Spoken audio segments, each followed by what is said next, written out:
तो आप लोगों ने अभी क्लास में आपकी क्लास में पढ़ा होगा, हमेशा एक रिएक्शन होती है, स्टार्टिंग मटेरियल, प्रोडक्ट, एक एरो, उस एरो के ऊपर कंडीशन लिखी होती है, ठीक है। तो ये एरो की कंडीशंस जो है ज्यादातर हम लोग इग्नोर कर देते हैं, लेकिन ये बहुत इंपॉर्टेंट चीज होती है। इसको जब भी आप पढ़ें तो सबसे पहले इस पे ध्यान रखें कि एरो के ऊपर क्या लिखा होगा, क्योंकि वो एरो की कंडीशन को लाने में ही साइंटिस्ट का सारा समय मिलता है। स्टार्टिंग मटेरियल और प्रोडक्ट तो पता है, ज्यादातर हम भी क्लास में होते थे, रट लेते थे कि हाँ भाई ये स्टार्टिंग मटेरियल, ये प्रोडक्ट बन गया, एरो के ऊपर भूल जाते थे क्या लिखा हुआ है। तो एरो के ऊपर क्या लिखा हुआ है बहुत इंपॉर्टेंट चीज होती है, क्योंकि सारा समय साइंटिस्ट का इस बात पे लगता है कि वो कंडीशन क्या है जो एरो के ऊपर है। तो जैसे वो अभी मैं ये आपको एक एग्जाम्पल, केवल एक एग्जाम्पल से बताना चाहूंगा कि ये जो एरो के ऊपर जो हमने कंडीशन से लिखी हुई है, ये कंडीशन से लिखी हुई है, बेस, सॉल्वेंट और हीटिंग, ये कैसे जो है अप्रोच होती है। ओके, तो ये रिएक्शन थी। वी हैव ए फिनॉल जिसको एल्किलेट कर रहे हैं, एक एल्किल हैलाइड हमने ले लिया इंटरमीडिएट उसका, और अब हमको सेट करना पैरामीटर की बेस क्या होना चाहिए, सॉल्वेंट क्या होना चाहिए और हीटिंग सोर्स क्या होना चाहिए, हाइट माइक्रोस्कोप। तो सबसे पहले हम लोगों ने सोचा कि लाओ के एक रैंडमली एक सिस्टम ले लिया और माइक्रोवेव पावर और टाइम के ऊपर रिसर्च की।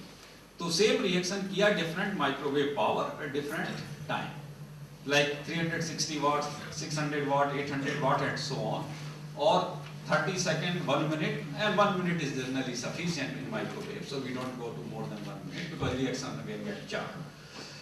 तो यहाँ पे ये देखा कि 360 वाट पे 30 सेकंड में 80% हीट मिलती है, जबकि 360 वाट पे 1 मिनट में 98% हीट मिलती है। 600 वाट पे 30 सेकंड में ही जो है रफली 98% मिल जाती है, बाकी कम है। तो इससे जो है इस कंक्लूजन पे निकले कि या तो 360 वाट या 600 वाट और 1 मिनट या 30 सेकंड, पर्टिकुलरली 1 मिनट रिएक्शन जो है ये जो है सबसे फायदे। उसके बाद दूसरी चीज ये थी कि सॉल्वेंट चूज करना है। बहुत सारे सॉल्वेंट होते हैं रिएक्शन में, we can put anything, it's not okay we can put anything. तो उसके लिए हमने सोचा कि लाइए चेक करते हैं। तो क्लासिकल सॉल्वेंट होते हैं जैसे एन-मिथिल पायरोलिडीनोन, एनएमपी कहलाता है, डाइमिथिल सल्फोक्साइड, डाइमिथिल फॉर्मामाइड, पॉलीथिलीन ग्लाइकॉल और बहुत सारे जितने तमाम सॉल्वेंट होते हैं। तो डिफरेंट सॉल्वेंट में जो है ये रिएक्शन ट्राई की under the same condition, 360 watt, 600 watt, 1 minute और 30 सेकंड, और इससे जो यील्ड मिली उसको देखने से ये लगा कि हाँ भाई ये जो 98% है ये सबसे इंटरेस्टिंग है। मतलब जो है सॉल्वेंट जो है वो एन-मिथिल पायरोलिडीनोन जो है सबसे अच्छा सॉल्वेंट है इस रिएक्शन। लोगों ने ट्राई किया caesium carbonate, potassium carbonate, sodium carbonate, NaOH, OH etcetera. Solvent already fix, microwave power we have already fix, time we have already fix. तो अभी जो बेस देखा तो ये देखा कि सीजियम कार्बोनेट में जो है सबसे ज्यादा हीट आती है और पोटेशियम कार्बोनेट में थोड़ी कम आती है, लेकिन पोटेशियम कार्बोनेट जो है much cheaper than caesium carbonate. तो या तो पोटेशियम कार्बोनेट ले सकते हैं, अगर पैसे की कमी नहीं है तो सीजियम कार्बोनेट ले सकते हैं, ठीक है। तो इस तरह से जो है okay, finally we thought okay ये जो कंडीशंस हमें मिल गई एरो के ऊपर, सीजियम कार्बोनेट बेस मिल गया, सॉल्वेंट एनएमपी मिल गया, टाइम मिल गया, माइक्रोवेव पावर मिल गई, तो ये देखा कि ये कितने आरवीआर के लिए जो है पॉसिबल है। तो डिफरेंट आरवीआर ट्राई किए, like C8, C9, C10, 11, 12, starting from C2, और ये देखा कि लगभग सभी के लिए है जो है ये आरवीआर काम, ये रिएक्शन कंडीशन काम करती हैं। तब जो है इस एरो के ऊपर ये जो रिएक्शन कंडीशंस फाइनली लिखी। इतना सारा काम करने के बाद हम लोग आते हैं कि हाँ भाई अब इस एरो के ऊपर ये रिएक्शन कंडीशन लिख सकते हैं, जो कि पॉसिबली काफी अच्छी कंडीशन है, नॉट नेसेसरली द बेस्ट। कुछ और दूसरा आदमी रिसर्च करके इससे भी अच्छी कंडीशन निकाल सकता है, लेकिन हाँ under the for this reaction this is the best condition. Okay, अच्छा ये तो सिंथेटिक केमिस्ट्री के बारे में बात बताई कि हम सिंथेसाइज कर रहे हैं। बहुत से compound liquid crystalline as well as non liquid crystalline compound जो है वो प्लांट से भी आइसोलेट कर सकते हैं। प्लांट मदर नेचर से बड़ा केमिस्ट, इंजीनियर या कोई दुनिया में है ही नहीं। हमारी नेचर में इतनी चीज है कि उस जो एक केमिकल रिएक्शन हम लोग महीनों में या सालों में करते, मदर नेचर सेकंड्स में जो तैयार कर देती है। मदर नेचर बराबर तो केमिस्ट कोई है ही नहीं। तो आप लोग शायद ज़्यादातर विलेज बैकग्राउंड के हैं, तो आपको पता होगा कि आपके चारों तरफ बहुत प्लांट्स और ये होते हैं, और उनसे लाखों कंपाउंड निकाले गए हैं। करंटली अभी जो है करीब 2 करोड़ से ज़्यादा केमिकल कंपाउंड्स नोन है। तो जो वो प्लांट्स इतना बड़ा सोर्स है कि उससे सब कुछ अवेलेबल होता है और बहुत एफिशिएंट सिंथेसिस होता है। जैसे वोलेटाइल कंपाउंड्स और non volatile compounds, like I think जो वेस्टर्न यूपी के हैं शायद जानते होंगे मेंथॉल, इस वेस्टर्न यूपी में शायद बहुत होता है। मैं जब भी इधर आता हूँ तो मेंथॉल की स्मेल मुझे आती है। तो मेंथॉल है, थाइमोल है, कैम्फर, यूजीनॉल, बहुत सारी मेडिसिन। आप लोग अगर मेडिसिन की हिस्ट्री में बैक जाएं तो मलेरिया से जब सेकेंड वर्ल्ड वॉर के समय लोग सफ़र कर रहे थे तो क्लोरोक्विन डिस्कवर की गई एक प्लांट से, सिंफोना से। मॉर्फिन पॉपी सीड से निकाली गई, या पेनिसिलिन आइसोलेट की गई, जिसके टोटल सिस्टम बदल दिया। little bit reduce the light and I think probably you can see more better. Okay, तो ये ऐसा डिस्कशन करेंगे because I basically A chemist. तो केमिस्ट होने की वजह से हम आप लोगों को ये बताएंगे कि कैसे जो है ये volatile compound like menthol, thymol, camphor, ये सब जो है प्लांट से आइसोलेट होते हैं, या कैसे जो है अदर कंपाउंड्स, ड्रग्स एक्सेट्रा कैसे जो है आइसोलेट की जाती है लैब में। क्योंकि this is my actually topic of my PhD work actually when I was really student that time. तो वोलेटाइल कंपाउंड्स में जो है mainly we call the extraction of essential oils and this is done by steam distillation. और steam distillation बहुत ही powerful technique है volatile compounds निकालने के लिए, और बहुत ही सिंपल टेक्निक होती है। एक फ्लास्क में जो है प्लांट मटेरियल ले लेते हैं, जैसे अगर मेंथॉल से आपके पुदीना से जो मेंथॉल निकालते हैं तो शायद बहुतों ने देखा भी होगा। तो बेसिकली लैब में क्या करते हैं कि लैब में जो है फ्लास्क में ये प्लांट मटेरियल या एक्सट्रैक्ट ले लेते हैं, स्टीम अलग से जनरेट करते हैं और स्टीम इसमें पास करते हैं। तो कंपाउंड जो है वोलेटाइल होके स्टीम के साथ आता है, जिसे कंडेंस कर लेते हैं और यहाँ पे सेपरेट कर देते हैं। ठीक है, तो इस तरह का जो वोलेटाइल कंपाउंड, जैसे बहुत सारे आपके इत्र हैं और आपके गुलाब के, चमेली के, इनके सारे जो एसेंशियल ऑयल्स जिसे स्मेल फ्रेग्रेंस कहते हैं, वो इस तरह के जो है कंपाउंड्स बहुत ही आसानी से आप लोग अपना गांव में भी निकाल सकते हैं मतलब। और इंडस्ट्रियल स्केल पे शायद आप लोगों ने देखा होगा, जैसे ये मेंथॉल प्लांट है इस तरह का, और ये आप सिंपल एक स्टील का बॉक्स या टिन बॉक्स ले सकते हैं, कनस्तर ले सकते हैं, जिसके ऊपर बेसिकली प्लांट मटेरियल डाल सकते हैं। तो जो इंडस्ट्रियल स्केल में क्या करते हैं कि स्टीम को ज़्यादातर लोग अलग से जनरेट नहीं करते, इसी के अंदर वाटर और जो है प्लांट डाल देते हैं और हीट करते हैं, और हीट करने से जो स्टीम डेवलप होती है उससे वोलेटाइल कंपाउंड जो है वो ऊपर आते हैं और उसको जो है कंडेंस कर लेते हैं और बाद में निकाल लेते हैं। So this is the process which is used for menthol extraction, which is I think might of you have seen it. Of course, in a large scale, you can put a tons of the plant material here. You can heat it and just get it. These things. तो ये तो volatile compounds के लिए होता है। Non volatile compounds को जो है निकालने के लिए हम लोग सॉल्वेंट एक्सट्रैक्शन करते हैं प्राइमरली, और उसमें लैब में क्या करते हैं, जो एपरेटस यूज होता है वो कहलाता है सॉक्सलेट। इस सॉक्सलेट एपरेटस में बेसिकली ये एक साइफन सिस्टम होता है जहाँ पे प्लांट मटेरियल यहाँ पे लगा देते हैं। जिस प्लांट्स जैसे आपके आसपास बहुत सारा प्लांट्स होंगे जिसकी मेडिसिनल वैल्यू होती है, तो अगर उनकी मेडिसिनल वैल्यू है और आपको लगता है कि वो प्लांट गांव में है, किसी को पता नहीं है, तो उसका एक्सट्रैक्ट अगर आप देखना चाहते हैं, मेडिसिनल वैल्यू निकालना चाहते हैं, तो उस प्लांट को जो है यहाँ पे पाउडर करके डाल देते हैं। फिर सॉल्वेंट यहाँ रखते हैं, बहुत सारे सॉल्वेंट जैसे पेट्रोल ईथर, एक एक करके petrol ether, methyl acetate, methanol etcetera, और इसको हीट करते हैं। तो जब हीट करके ये ऊपर जाता है, कंडेंस होकर इसके ऊपर आता है, यहाँ एक्सट्रैक्शन होता है, साइफन होकर इसमें आ जाता है। तो एक 4 या 5 दिन में जो है पूरा इसमें उस सॉल्वेंट में जो कुछ सॉल्युबल होता है प्लांट में, वो एक्सट्रैक्ट यहाँ पे आ जाता है। तो एक ये तरीका होता है। एक तरीका होता है कोल्ड परकुलेशन का। तो कोल्ड परकुलेशन में क्या करते हैं, बहुत ही सिंपल होता है। परकुलेटर होता है, इसके अंदर प्लांट मटेरियल भर देते हैं, ऊपर से सॉल्वेंट डाल देते हैं जैसे अल्कोहल प्राइमरली, और इसको छोड़ देते हैं 3-4 दिन के लिए। उसके बाद एक्सट्रैक्ट निकाल लेते हैं, फिर डिस्टिल कर लेते हैं, फिर से वही सेम सॉल्वेंट ऊपर से फिर से डाल देते हैं। तो इस तरह से जो है हमें एक्सट्रैक्ट मिल जाता है, प्लांट एक्सट्रैक्ट जो है मिल जाता है, और उसको जो है फिर फर्दर प्यूरिफाई करते हैं। ठीक है, तो जैसे डिफरेंट पार्ट्स प्लांट्स के लिए लेते हैं, क्योंकि जितना आप सेपरेशन पहले कर लेंगे उतना बाद में प्रॉब्लम कम होगी, नहीं तो बाद में बहुत सारे कंपाउंड आएंगे, हजारों कंपाउंड होते हैं एक प्लांट में। अगर आप ये पूरा का पूरा प्लांट ले सकते हैं और उसके पार्ट्स ले सकते हैं, तो हर पार्ट में हजारों कंपाउंड होते हैं, चलो तो छोटे छोटे बहुत कम अमाउंट में होते हैं। तो आप डिफरेंट पार्ट्स ले सकते हैं और इससे सॉक्सलेट एपरेटर से एक्सट्रैक्ट कर सकते हैं, और उसके बाद डिफरेंट एक्सट्रैक्ट होते हैं। जो सॉल्वेंट आपने लिया, जैसे पेट्रोल ईथर लिया है, क्लोरोफॉर्म लिया है, एथिल एसिड, तो ये एक्सट्रैक्ट आ जाते हैं।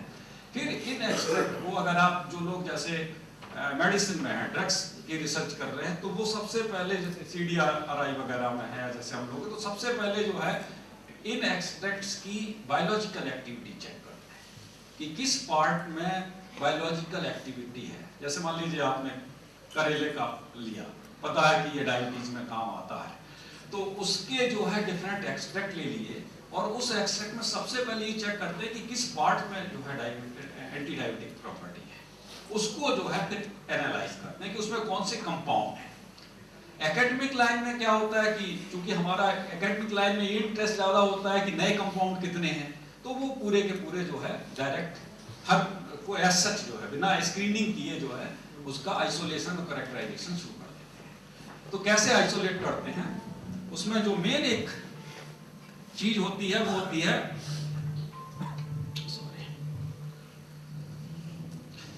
तो जो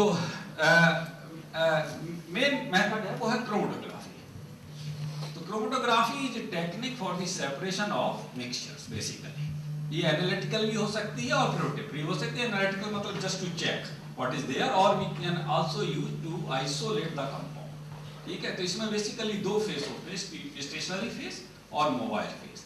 तो separation is based on the differential partitioning between the mobile and stationary phase. और 3 तरह की क्रोमेटोग्राफी में, बहुत तरह की क्रोमेटोग्राफी होती है, अगर आप पढ़ेंगे आगे जाके, लेकिन जो मुख्य रूप से होती है वो होती है gas chromatography, thin layer chromatography और कॉलम क्रोमेटोग्राफी। तो गैस और थिन लेयर क्रोमेटोग्राफी जो है वो मेनली एनालिटिकल पर्पज से होती है, केवल आइडेंटिफाई करने के लिए होती है। तो इसमें बेसिकली GC और GLC के बारे में शायद आपने पढ़ा होगा, काफी सुना होगा एक्चुअली में। इसमें बेसिकली होता ये है कि एक कॉलम होता है जिसमें एक लिक्विड जेल फॉर्म में जो है होता है, कैपिलरी कॉलम होता है, और जिस सैंपल को हम एनालाइज करना होते हैं उसको इंजेक्ट करते हैं, और जो मोबाइल फेस होता है वो गैस होती है, गैस पास होती है। तो इस गैस के थ्रू जो है कंपाउंड, जितने कंपाउंड होते हैं वो सेपरेट होना शुरू करते हैं और वो डिटेक्टर में जो है सामने आ जाते हैं। तो मतलब इसमें कितने कंपाउंड हैं और इनको जो है इंटीग्रेट कर सकते हैं, तो आपको ये पता चल जाएगा कि जो कंपाउंड्स हैं वो कितने रेशियो में, कितने परसेंटेज में है। और ये दिस बिकम्स वेरी इंपॉर्टेंट अगर हम इसको जो है GC को जो है मास के साथ कपल कर रहे हैं, तो ये बहुत इंपॉर्टेंट हो जाता है GC एनालिसिस, क्योंकि जो भी कंपाउंड यहाँ से GC से निकल रहा है उसका मास भी साथ में आता जा रहा है, और उस मास का फ्रेगमेंटेशन आता जा रहा है। और अभी क्या हुआ है कि ये पूरी लाइब्रेरी फीड कर दी गई है कंप्यूटर में, जिसमें आप डायरेक्टली मैच करते हैं। हर प्योर कंपाउंड का मास की लाइब्रेरी जो है वाइले ने फीड कर दी है, और तो हर कंपाउंड का मास जो है वो आइडेंटिफाई करते हैं। तो जो कंपाउंड जैसे ही निकला मास से उस कंपाउंड को डिटेक्ट कर बता देते हैं, और एग्जैक्टली वही कंपाउंड। तो इस तरह से जो है रिसर्च में बहुत आसान हो गया। आप प्लांट्स लिए, वोलेटाइल लिए, निकले, GCMS लिए, आपको रफली 90% ये पता चल जाता है कि इसमें कितने कंपाउंड हैं और क्या क्या उनका रेशियो है, और वो कंपाउंड एक्चुअली हैं क्या, मेंथॉल, थाइमोल और बहुत सारे कंपाउंड। तो ये बहुत ही एक्चुअली पावरफुल टेक्निक है एनालिसिस के लिए। दूसरी जो है थिन लेयर क्रोमेटोग्राफी और TLC के बारे में बताया मैंने। तो इसमें भी क्या होता है, बेसिकली ये ग्लास शीट होती है इस तरह की, और इसके ऊपर जो है सिलिका की एक थिन लेयर होती है जो कि स्टेशनरी जो है फेस होता है, और इस शीट के ऊपर जो कंपाउंड जो आपका एक्सट्रैक्ट आया हुआ है उसका एक एक ड्रॉप जो है यहाँ नीचे लगा दिया जाता है, और इसको जो है बेसिकली एक सॉल्वेंट में रन करते हैं। तो सॉल्वेंट के साथ डिफरेंट पोलैरिटी के साथ जो है कंपाउंड्स भी, उसके अंदर जो कंपाउंड्स होते हैं वो मूव करते हैं। ओके, इनको जो है विजुलाइज कर लेते हैं, क्योंकि ये टीएलसी प्लेट में जो है फ्लोरोसेंट लगा देते हैं इंडिकेटर्स, तो यूवी के साथ जब चेक करते हैं तो हमें डिफरेंट स्पॉट्स दिखाई देते हैं। तो एक कंपाउंड एक्सट्रैक्ट में जितने स्पॉट्स हैं वो नंबर ऑफ कंपाउंड्स कम से कम उतने तो हैं, और इसके अंदर मतलब एक से ज़्यादा भी, जैसे यहाँ पे एक स्पॉट दिखाई दे रहा है लेकिन ये क्लीन स्पॉट नहीं है, तो इसमें एक से कहीं ज़्यादा कंपाउंड है, तो उसको फर्दर एनालाइज करना पड़ता है। तो इससे एक रफ आइडिया मिल जाता है कि इतने कंपाउंड्स जो है हैं, और इसके बाद जो है इनको सेपरेट करना शुरू करते हैं। तो सेपरेशन के लिए जो टेक्निक यूज करते हैं वो बेसिकली होती है कॉलम क्रोमेटोग्राफी।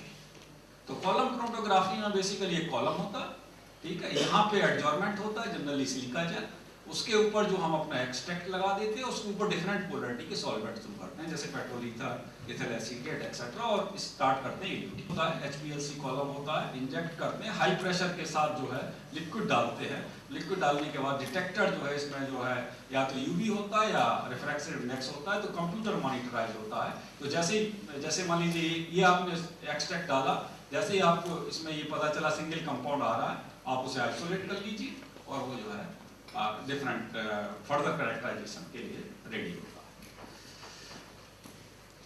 अभी आप लोगों ने कंपाउंड डिजाइन कर लिया, सिंथेसाइज कर लिया या नेचर से आइसोलेट कर लिया। अब क्वेश्चन ये होता है कि आप उसको कैरेक्टराइज कैसे करें। कंपाउंड मिल गया आपको, एक सफेद पाउडर मिल गया या येलो पाउडर मिल गया, कुछ मिल गया, अभी उसको कैरेक्टराइज करना बहुत जरूरी होता है कि कैसे उसके स्ट्रक्चर क्या है उस कंपाउंड का। तो उसके लिए जो है बेसिकली दो कैरेक्टराइजेशन टेक्निक होते हैं, एक तो केमिकल कैरेक्टराइजेशन, जैसे क्या मॉलिक्यूलर फार्मूला क्या है उसका, मॉलिक्यूलर स्ट्रक्चर क्या है, और दूसरा होता है लिक्विड क्रिस्टल कैरेक्टराइजेशन, जो बाद में आएगा लिक्विड क्रिस्टल कंपाउंड के लिए। तो अभी पहले जो है केमिकल कैरेक्टराइजेशन कैसे करते हैं इसके बारे में थोड़ा सा जानकारी देता हूँ। तो ऑब्वियसली TLC और HPLC से जो इंफॉर्मेशन मिली कि कंपाउंड ऑलमोस्ट प्योर आ गया, तो अभी जो है मॉलिक्यूलर फार्मूला डिटरमिन करना होता है। तो उस कंपाउंड का मॉलिक्यूलर फार्मूला क्या है, इसके लिए एलिमेंटल एनालिसिस, शायद आप लोगों की क्लास में पता नहीं है या नहीं है मुझे। तो जो कंपाउंड बनाया उसको रफली 1 मिलीग्राम और सो डॉक्टर स्लाइड पे रखते हैं, ऊपर से कवर स्लिप रखते हैं और इसको माइक्रोस्कोप में चेक करते हैं, या एक हीटिंग स्टेज में रख लेते हैं जिसपे हम प्रिसाइजली हीटिंग और कूलिंग कर सकते हैं, और अंडर माइक्रोस्कोप चेक करते हैं। तो जब माइक्रोस्कोप में चेक करते हैं तो क्या चीज होती है कि इस तरह की जो है टेक्सचर्स दिखाई देते हैं। अगर ये प्योर क्रिस्टलाइन कंपाउंड है तो आपको 7 क्रिस्टल्स स्ट्रक्चर दिखाई देगा एकदम। जब आप इसको हीट करना शुरू करेंगे तो इस तरह के टेक्सचर्स आते हैं ये, ओके। और फाइनल अगर है और लिक्विड क्रिस्टलाइन नहीं है तो सीधा डायरेक्ट यहाँ से यहाँ जंप होगा। लेकिन अगर लिक्विड क्रिस्टलाइन कंपाउंड है तो ये इस तरह के texture, beautiful texture, they are really aesthetic satisfying, very beautiful textures आते हैं। इन टेक्सचर्स की इंपॉर्टेंट चीज ये है कि जैसे टेक्सचर क्रिस्टलाइन कंपाउंड में भी टेक्सचर आ ही रहे हैं, लेकिन इन टेक्सचर्स की चीज ये होती है कि ये मोबाइल होते हैं। अगर आप इनको प्रेस करेंगे तो ये सीयरेबल होते हैं, वो डिस्टर्ब हो जाते हैं। क्रिस्टल स्ट्रक्चर डिस्टर्ब नहीं होता। क्रिस्टल है, आप कितना भी सेल होता है और डिफरेंशियल हीटिंग जो है एब्जॉर्ब होने से आपको पीक्स दिखाई देती हैं। तो अगर प्योर क्रिस्टलाइन कंपाउंड है तो at a certain temperature it will absorb the heat, एक हीट एब्जॉर्ब करेगा और कंपाउंड मेल्ट हो जाएगा, तो एक पीक दिखाई देगी जस्ट एब्जॉर्प्शन की।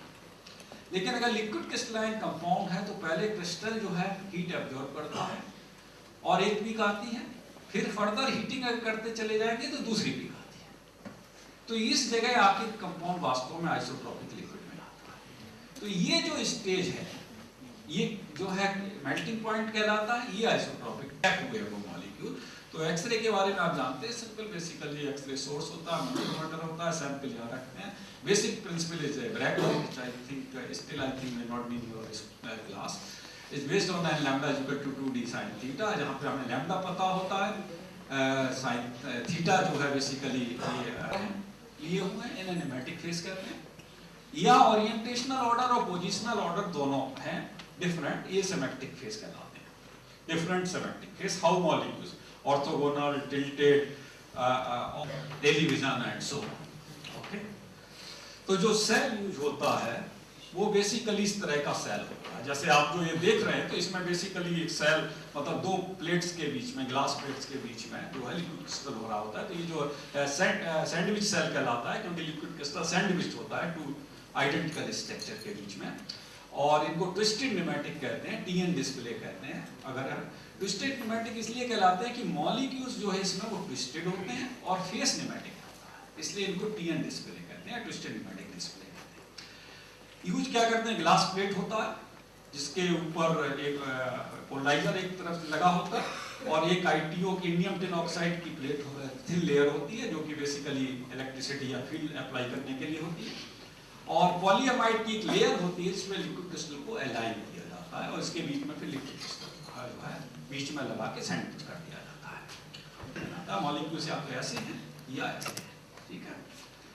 तो इम्पोर्टेंट प्रॉपर्टी लिक्विड क्रिस्टल में ये होती है कि जब हम अगर इसको इस तरह से अलाइन करें और फील्ड अगर इस डायरेक्शन में लगाएं तो ये मॉलिक्यूल जो है स्विच हो जाते हैं in the direction of field.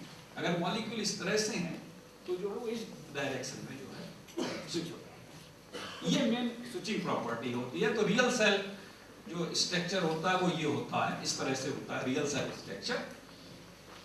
ये पोलराइजर है, ये एनालाइजर है जो क्रॉस पोजीशन में होते हैं। तो जब पोलराइजर और एनालाइजर को ऐसे करते हैं तो ये क्रॉस हो जाते हैं, क्रॉस हो जाने से लाइट पास नहीं होती है, ठीक है। मैं एक्चुअली पोलराइजर लाया हूँ और कुछ बहुत पुरानी टाइप के हैं लेकिन मैं आपको दिखा सकता हूँ, लाइट ऑन कर सकते हैं आप थोड़ा सा, कुछ भी दिखाई नहीं दे रहा होता है, ठीक है। अभी जो है तो ये जो क्रॉस पोलराइजर इस पोजीशन में आ गए, ठीक है, ठीक है। अभी ये जो मॉलिक्यूल्स होते हैं लिक्विड क्रिस्टल के वो 90 डिग्री जो है ट्विस्ट कर दिए जाते हैं, इसी प्लेट को ऐसे 90 डिग्री ट्विस्ट हो जाते हैं। तो जब लाइट यहाँ से आती है, ओके, तो वो एक पोलराइजर से पास होकर प्लेन पोलराइज हो जाती है। मॉलिक्यूल्स जो है वो वेव गाइड का काम करते हैं, तो पोलराइजर एक्चुअली डार्क स्टेट में है लेकिन क्योंकि लाइट भी 90 डिग्री पास हो गई तो वो जो इस तरह से ये एक्सपीरियंस करते हैं। तो जो नॉर्मल डिस्प्ले होता है वो व्हाइट मोड डिस्प्ले कहलाता है, क्योंकि उसमें आप, ठीक है, जब फील्ड इसके बीच में अप्लाई करते हैं तब क्या होता है, ये मॉलिक्यूल्स जो है लिक्विड क्रिस्टल के होते हैं वो एक ही डायरेक्शन में अलाइन हो जाते हैं। अभी जो पोलराइजर और एनालाइजर की सिचुएशन है वो ऐसी बनी रहती है और लाइट जो है पास नहीं हो सकती है, इट बिकम्स द डार्क। तो केवल बस एक यही डिस्प्ले होता है कि एक स्टेट में जो है लाइट पास हो सकती है, एक स्टेट में लाइट पास नहीं हो सकती फील्ड अप्लाई करने से। जैसे अगर आपने ये जो है डिस्प्ले पैरामीटर्स आपने देखे होंगे, बेसिकली 7 सेगमेंट, 14 सेगमेंट और dot matrix. 7 segment basically for numbers, 14 segment जो है नंबर और लेटर्स, और ये कुछ भी कर सकते हैं। और इसमें जो है एक पैसिव डिस्प्ले होता है जिसमें पीछे लाइट कुछ नहीं होती है, जैसे आपके बहुत से कैलकुलेटर्स वगैरह में होते हैं, और कुछ में एक्टिव डिस्प्ले होता है जिसमें पीछे से लाइट जो है सोर्स दिया जाता है। एक डायरेक्ट एड्रेसिंग होती है जिसमें ईच जो है सेगमेंट को या पिक्सल को जो है डायरेक्ट फील्ड से अप्लाई करते हैं। और एक होता है मल्टीप्लेक्स जिसमें से इलेक्ट्रॉनिक्स यूज करके जो है रो और कॉलम सेलेक्ट करके जो है एड्रेस करते हैं। तो बेसिकली क्या होता है, जैसे आपने कैलकुलेटर में जो है अपना ये 3 बटन दबाया तो क्या होता है कि जैसे 3 बटन दबाने का मतलब होता है कि इन सेगमेंट्स में बेसिकली फील्ड अप्लाई हो गई, फील्ड अप्लाई। तो फील्ड अप्लाई होने से क्या होता है कि मॉलिक्यूल्स जो है उन सेगमेंट में स्विच ऑन हो गए, और स्विच होने के बाद चूंकि पोलराइजर और एनालाइजर क्रॉस पोजीशन में है तो उन्होंने लाइट को ब्लॉक कर दिया। तो लाइट ब्लॉक होने से ये जो है सेगमेंट्स जो है वो डार्क हो जाते हैं और ये जो है व्हाइट बने रहते हैं। सेम तरह से आपका लेटर्स होते हैं, सेम तरह से सारी पिक्चर्स जो है इसी तरह से आती हैं। कलर्ड करने के लिए सिर्फ जो है फिल्टर लगाए होते हैं, बाकी कलर डिस्प्ले में और कुछ नहीं होता है, केवल RGB फिल्टर्स लगे होते हैं पोलराइजर और एनालाइजर के बीच में, तो उससे जो है डिफरेंट सारे कलर आते हैं। तो जो इंटायर जो डिस्प्ले होता है वो केवल एक मॉलिक्यूल्स की एक डायरेक्शन से स्विच होने से, इस डायरेक्शन से इस डायरेक्शन में अप्लाइड फील्ड में स्विच होने की वजह से होता है। इट्स वेरी सिंपल थिंग लेकिन very important, and this is where chemistry is used, because these are the molecules which in one direction doesn't allow the light, in another direction it allows the light. Okay, now any question up to here, because I will slightly change. Yes. So good morning. Yes. So my question is that in big CRT monitors that we used earlier, a picture tube was used.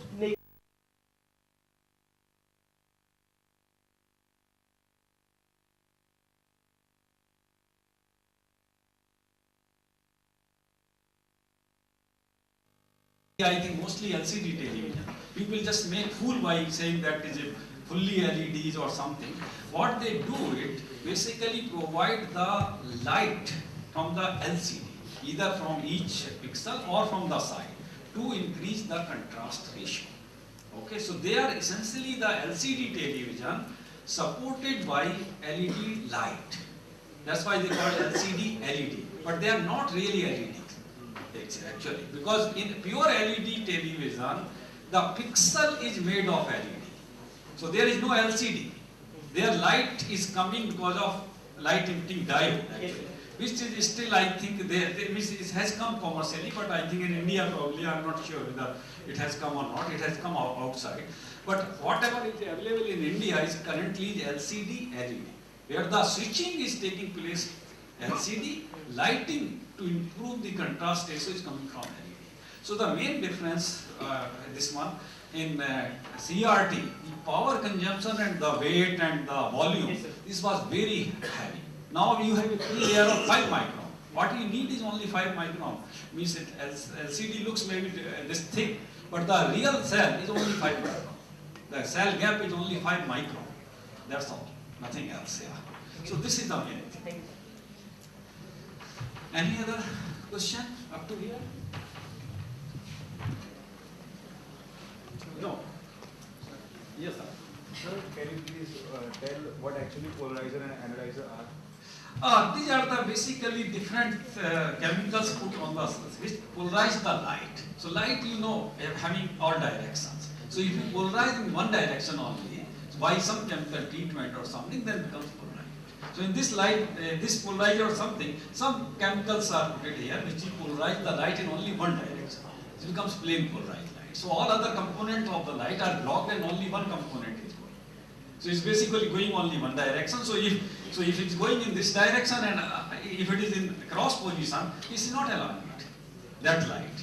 So this is basically. Polarizer and analyzer are same. Oh, it's the same thing. This is the same thing. They are polarizing, but if you put in cross section, that means it will not allow the light. If you put in a half, some light is going some. They essentially the same thing. This material is the same and they are same seed. But if you put them in cross position, then that question what is happening that it is. yeah, so because it's light is polarized in one direction, it's going in one direction. So if it is the same direction of the analyzer, it will go through because it's actually the same thing. But if you put in 90 degree, that means it will not allow the light because it's going in this direction. It's allowed only in one direction. That's why I plane polarized. It's polarized in one direction. So if you have anything, दिखता है मतलब वो थोड़े से colour अलग अलग दिखे sir ये ऐसा क्यों हाँ वही चीज है क्योंकि बीच में क्या है ना लिक्विड है. Okay, this is a liquid. Liquid crystal is basically liquid. तो they are aligned in one direction. बस मैंने बताया ना एक डायरेक्शन में अलाइन किए गए हैं. जब आपने उसे हाथ से प्रेस किया तो जो मॉलिक्यूल्स का अलाइनमेंट है वो डिस्टर्ब होता है. तो इस लाइन का अलाइनमेंट होने से डिस्टर्ब होने से डिफरेंट कलर दिखाई देते हैं. वो बेसिकली क्या होता है कि लिक्विड डिस्टर्ब हो जाता है, अलाइनमेंट डिस्टर्ब हो जाता है. उस अलाइनमेंट के डिस्टर्ब होने से वो जो है different blue red different colour दिखाई देते हैं. और कभी कभी जैसे जो लो क्वालिटी के वो होते हैं तो उसमें से वो लिक्विड लीक हो जाता है. तो लोग कहते हैं लीक हो गया अभी, तो वो कभी काम नहीं करेगा. अगर आप कोई ये कह रहा है कि वहाँ लिक्विड जो लिक्विड क्रिस्टल लीक हो गया और वो कहेगा हम इसे रिपेयर कर देंगे, नहीं, वो कभी रिपेयर नहीं होगा. लिक्विड क्रिस्टल एक बार लीक हो गया तो अपग्रेड टू अदर फेज जिसकी विस्कोसिटी बहुत होगी. और इसमें हमें करना केवल यही है कि एक पोजीशन से दूसरी पोजीशन में ओरिएंट करना है. ठीक है. न्यूमेटिक फेज में केवल ओरिएंटेशनल ऑर्डर है, पोजीशनल ऑर्डर नहीं है. तो हमें केवल ओरिएंटेशनल ऑर्डर ही चेंज करना है. तो हमारा पर्पज ओरिएंटेशनल ऑर्डर चेंज करने से हो जा रहा है सॉल्व. तो बाकी जो है फेसेस हैं उसमें पोजीशनल ऑर्डर नहीं है. पोजीशनल ऑर्डर हमें डिस्टर्ब नहीं करना है, हमें केवल ओरिएंटेशनल ऑर्डर करना है. इसलिए न्यूमेटिक फेज का यूज करते हैं. तो सर जो बाकी के टाइप हैं मतलब लिक्विड क्रिस्टल्स के हाँ. वो कहीं और वो कहीं और यूज होते हैं. अगर समय मिला तो मैं बताऊंगा. रेड लाइट से कुछ लेना देना नॉर्मल लाइट व्हाइट लाइट में जो कि प्लेन पोलराइज लाइट होनी चाहिए, व्हाइट लाइट. ठीक है. रेड लाइट का कुछ उससे कोई लेना देना नहीं. हमारे पास लाइट सोर्स आ रहा है जो कि फुल लाइट है, एक डायरेक्शन में आ रही है. और कोई भी लाइट होगा, कोई भी जो है नहीं, जो लिक्विड क्रिस्टल स्विच हो रहे हैं वो फील्ड अप्लाई करने से इलेक्ट्रिसिटी, हाँ वो फील्ड अप्लाई होने से कर रहे हैं. वो अपने आप नहीं हो रहे हैं, उसमें आपने जब ध्यान दिया जैसे ये इस तरह से लगे हुए ये दो नीचे से लाइट का सोर्स हो, एलईडी लाइट सोर्स होगा तो दिखाई देगा। सर एलईडी और एलसीडी में किसके तो लाइट इमिट होने से उसका कंट्रास्ट रेशो बहुत ज्यादा मॉलिक्यूल से पूरा ट्विस्ट ले लेता है 100% 30-80 डिग्री, तो इसको जो है पिच कहते हैं, pitch of the liquid crystal fix. और एक बहुत ही इंपॉर्टेंट प्रॉपर्टी ऑफ इस पिच की ये होती है कि ये जो है जो लेंथ पिच की है वो वाली लाइट जो है, तो रिफ्लेक्टेड लाइट जो है वो that is corresponding to the pitch of the mesophase, ठीक है। तो डिफरेंट लाइट जो है होती है। अब ये पिच जो है जैसे ये टेम्परेचर के बारे में मैंने दिया, कलरलेस से पूरा स्पेक्ट्रम जो है जस्ट 4 डिग्री 5 डिग्री में जो है कवर हो जाता है। तो इसका जो है बेसिकली उपयोग किया गया है थर्मामीटर्स बनाने में, जो आपने देखे होंगे डिजिटल थर्मामीटर्स और सो ऑन। तो इन थर्मामीटर में बेसिकली क्या होता है कि यहाँ पे स्टिप पे ये कोलेस्ट्रिक फेस जो है लगा होता है। तो जब हम इसको अपने टच में, बॉडी के टच में करते हैं तो इस कोलेस्ट्रिक फेस की जो है पिच वो चेंज हो जाती है। जैसे ही टेम्परेचर बढ़ता है पिच चेंज होती है, और पिच चेंज होने से रिफ्लेक्टेड लाइट चेंज हो जाती है, कलर चेंज हो जाता है, और उसको जो है हम टेम्परेचर में ट्रांसलेट कर लेते हैं इलेक्ट्रोलाइट। बस वेरी सिंपल टेक्निक। तो ये जो है बहुत यूजफुल होते हैं, क्योंकि इन हॉस्पिटल में you can just put A strip, very strips आती है, very thin plastic strips, so you don't have to disturb the patient. You can just check the color, you will get the temperature. You can put in the baby's mouth as this thing, or you can put the very funny application one person showed in 1970. He made a ring actually, which he called a mood ring. His philosophy, these are not real very serious scientific things. So don't take it very serious. Liquid crystal लगा दिया, मेरे पास एक था लेकिन बहुत जल्दी खराब भी हो गया क्योंकि मेड इन चाइना था।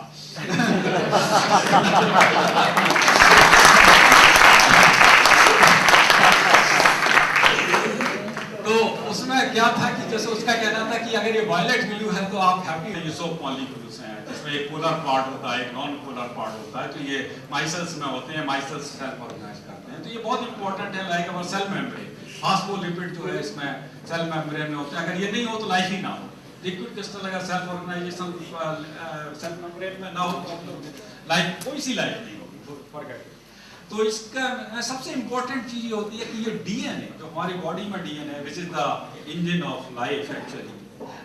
तो बॉडी डीएनए फॉर्म वो डिफरेंट टाइप के लिक्विड क्रिस्टल फॉर्म करते हैं डिफरेंट कंसंट्रेशन में। तो why important? Because DNA for chemist it basically polymer, nothing else है। लेकिन ये डीएनए मतलब जो है उसी कंसंट्रेशन में लाइव लिक्विड क्रिस्टल शो करते हैं जिस कंसंट्रेशन में ये बॉडी में प्रेजेंट है।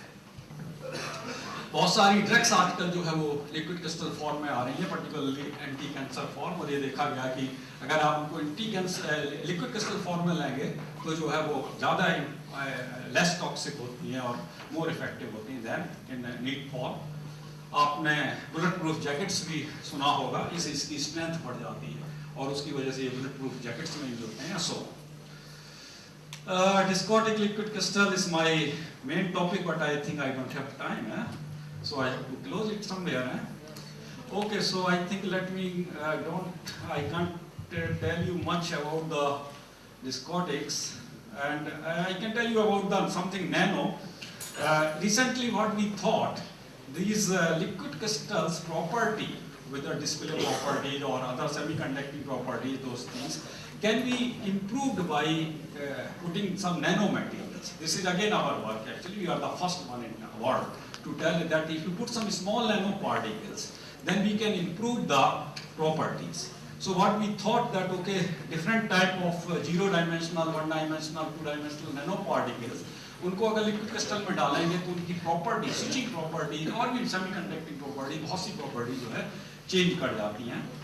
So just maybe can a little bit, maybe one slide I can talk about nano, because nano is the current buzzword or very topic word. So nano, अगर आप अपने गांव में जाएंगे और अपने पेरेंट्स से कहेंगे कि हम नैनो पे काम कर रहे हैं तो वो क्या कहेंगे? टाटा, करेक्ट। वो सीधा यही कहेंगे, मेरा भी यही कहेंगे कि भाई लल्ला ये है। तो नैनो का बेसिकली मतलब है स्मॉल। टाटा ने शायद जब ये कार बनाई थी तो यही सोच के बनाई थी। Thank you so much, sir, for sharing valuable knowledge with us. Very good, sir. Thank you very much, sir. Great, sir. It's really great.